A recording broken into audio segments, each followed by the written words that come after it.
it on a tree. I'm just sitting here. I got time. It's clear to see. From up here, the world seems small. We can sit together. It's so beautiful, you and me. We meant to be.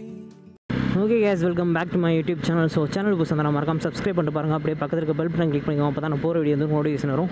ரொம்ப நாளுக்கு அப்புறம் ஒரு Moto vlogging பண்ணிட்டு இருக்கேன். So இந்த ஆங்கிளே கொஞ்சம் டிஃப்ரெண்ட்டாக தான் இருக்கும். நான் என்னோட பைக்கோட ஹெட்லைட்டில் நான் ஒரு மவுண்ட் ஃபிக்ஸ் பண்ணியிருக்கேன். அதில் தான் இப்போ நான் கேமரா மாட்டி வச்சுருக்கிறேன்.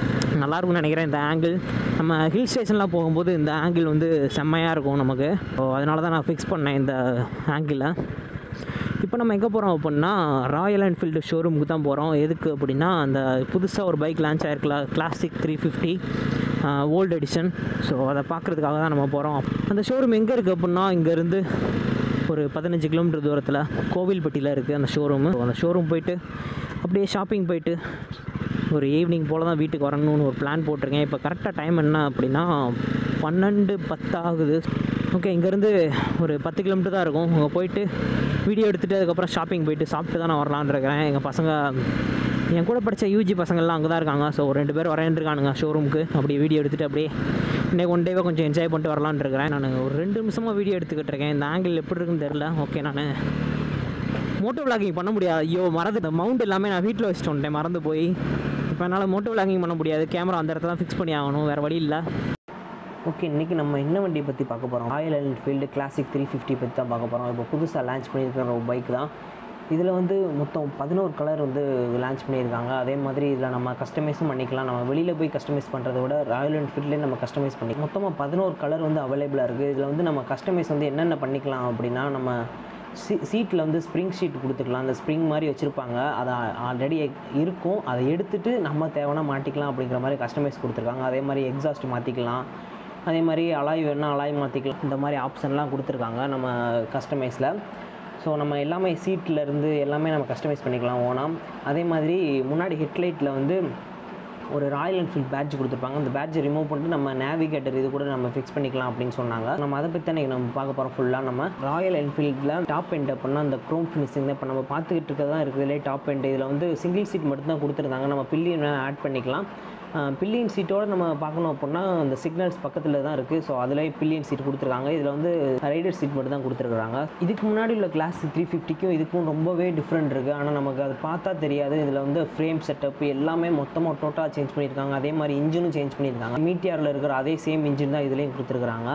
பழைய கிளாசிக் 350ல் இருக்கிற ஹேண்டில் பாரும் இப்போ இருக்கிற கிளாசிக் 350ல் இருக்கிற ஹேண்டில் பாரும் கம்ப்ளீட்டாக டிஃப்ரெண்ட்டாக கொடுத்துருக்காங்க. அதே மாதிரி அதில் உள்ள பட்டன்ஸ் எல்லாமே சேஞ்ச் பண்ணியிருக்காங்க. இந்த பட்டன்ஸ்லாம் பார்த்தோம் அப்படின்னா நம்ம மீட்டியாரில் இருக்கிற அதே பட்டன்ஸ் எல்லாமே கொடுத்துருக்காங்க, சேம் செட்டப்பில் கொடுத்துருக்காங்க. ஸோ இந்த கிளாசிக் 350ல மிரர் பார்த்தோன்னா சேம் மிரர் தான் கொடுத்துருக்காங்க. இன்ஸ்ட்ருமெண்ட் கிளஸ்டர் பற்றி பார்த்தோம் அப்படின்னா சைடில் ஒரு ராயல் என்ஃபீல்ட் கிளாசிக் 350 அப்படின்னு ஒரு பேட்ச் கொடுத்துருப்பாங்க. அதில் வந்து நம்ம ட்ரிப்பர் நேவிகேஷன் வேறு நம்ம ஆட் பண்ணிக்கலாம் கஸ்டமைஸ். ஸோ நம்ம ஆட் பண்ணுறதா நமக்கு என்னென்ன வேணும் அப்படிங்கிறத நம்ம புக் பண்ணும் போதே எனக்கு இந்த கஸ்டமைஸ் பண்ணி கொடுத்துருங்க அப்படின்னு சொன்னால் அவங்களே கஸ்டமைஸ் பண்ணி கொடுத்துருவாங்க. ஸோ அந்த கிளாசிக் 350ங்கிற ஒரு பேட்ஜுக்கு பதில் நம்ம வந்து ட்ரிப்பர் நேவிகேஷன் வந்து நம்ம ஆட் பண்ணிக்கலாம்.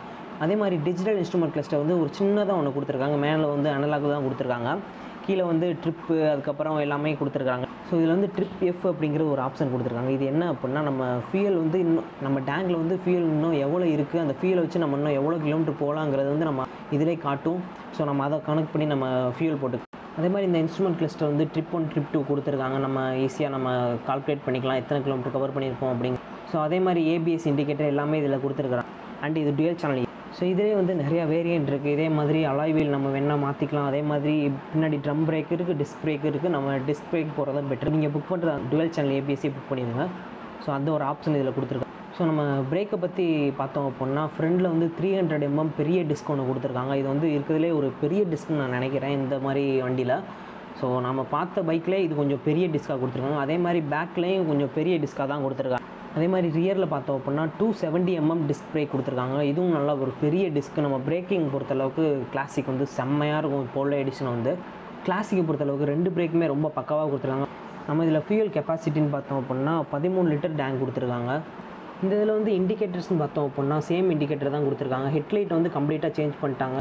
இப்போ முன்னாடி ஃபோக்ஸ்னு பார்த்தோம் அப்படின்னா டெலஸ்கோபிக் ஃபோக் கொடுத்துருக்காங்க. டயர் அப்படின்னு பார்த்தோம்னா ஸ்டாக்கில் வந்து சிஏ டயர் வந்து கொடுத்து ஃப்ரண்ட் டயர் சைஸ் வந்து 100/90 செக்ஷன் டயர் வந்து ரியர் டயர்னு பார்த்தோன்னா 120 செக்ஷன் டயர் கொடுத்துருக்காங்க. ஸோ ஒரு பெரிய டயர் தான் இது. இதோட கிரவுண்ட் கிளியரன்ஸ் பார்த்தோம் அப்படின்னா 170 mm கிரவுண்ட் கிளியரன்ஸ் கொடுத்துருக்காங்க. நல்ல ஒரு பெரிய கிரவுண்ட் கிளியரன்ஸ். அதே மாதிரி சீட் ஹைட் பார்த்தோம் அப்படின்னா 805 கொடுத்துருக்காங்க. 5.5 மேலே இருக்கிறவங்க கொஞ்சம் ஓட்டில் நான் என்னோட பிக்சர் போடுறேன் எனக்கு எப்படி இருக்குது அப்படின்ட்டு. எனக்கு வந்து 2 காலையும் நான் ஊனிட்டே கொஞ்சம் கஷ்டமாக இருக்கும். ஆனால் டிராஃபிக்லாம் நிற்கும் போது கொஞ்சம் கஷ்டமாக தான் இருக்கும். அண்ட் இந்த பைக்கில் வந்து மேக்ஸிமம் டார்க்னு பார்த்தோம் அப்படின்னா 27 Nm கொடுக்குறாங்க. மேக்ஸிமம் பவர் பார்த்தோம் அப்படின்னா 20.2 PSP கொடுத்துருக்காங்க. கியர் பாக்ஸ் வந்து சேம் தான், 5 ஸ்பீட் கியர் பாக்ஸ் தான். அண்ட் இதில் வந்து ஒரு முக்கியமான பார்ட் வந்து எடுத்துட்டாங்க. பழைய கிளாசிக் 350க்கும் இப்போ உள்ள கிளாசிக் 350க்கும் கிக்கரை வந்து எடுத்துட்டாங்க. இதில் வந்து கிக்கரே கிடையாது. இனிமேல் வர ராயல் என்ஃபீல்டுக்கும் கிக்கர் இருக்காதுன்னு நினைக்கிறேன். இந்த பைக்கில் சீட்டுன்னு பார்த்தோம் அப்படின்னா ரொம்ப சூப்பராகவே இருக்குது. நம்ம ஹிமாலயன் அளவுக்கு இல்லைனாலும் ஓரளவுக்கு நம்ம கம்ஃபர்டபுளான குஷனிங்லேயே கொடுத்துருக்காங்க. சீட் வந்து பழைய ராயல் என்ஃபீல்டு வந்து பில்லியன் சீட் வந்து